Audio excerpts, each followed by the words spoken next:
Have you ever walked down the aisles of a grocery store contemplating what to buy? As bumblebees fly around the landscape, it's like they're browsing the shelves of a grocery store. They are seeking out flowers to collect nectar and pollen, the floral resources, for themselves and the larvae, the baby bumblebees. As you may have noticed, flowers are not around all season. Currently, our best measurements for estimating a good habitat for bumblebees is to count how many flowers are available on the landscape. However, if these flowers don't provide high quality floral resources, it may seem like a good place to live when it's not. Bumblebees are ecologically important by pollinating a variety of native and crop plants, supporting plant diversity and crop productivity.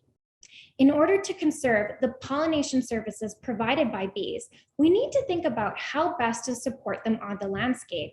And this goes beyond just the number of flowers available. I'm interested in learning more about how bumblebees choose from the diverse bouquet of resources around them. That is, their foraging choices.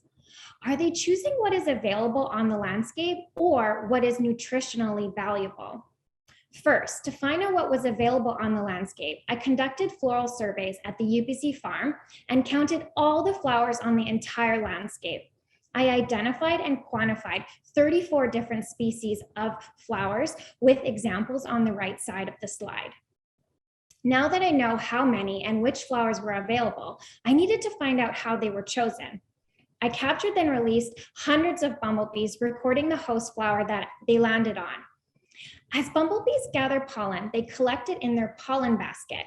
I took that pollen to look at under the microscope. As shown on the top left of the slide, the different pollen grains from each bee will tell us what flowers they visited.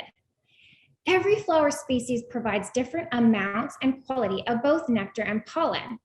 Some flowers provide a high nectar reward, and some flowers provide protein-rich pollen. Therefore, I hypothesize that this difference will predict what choices bumblebees make. Right now, we don't know exactly how bumblebees choose flowers. Once I've examined my data, we'll have a better understanding of whether they collect food based on the quality of the resources or on what is easily available. Larvae depend on the pollen as a protein to grow up big and strong.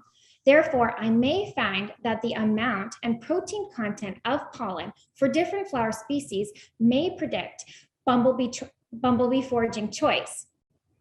By discovering the best way to measure habitats for bumblebees, my research will inform conservation strategies to ensure that bumblebees have access to consistent, reliable, and plentiful floral resources in their environments.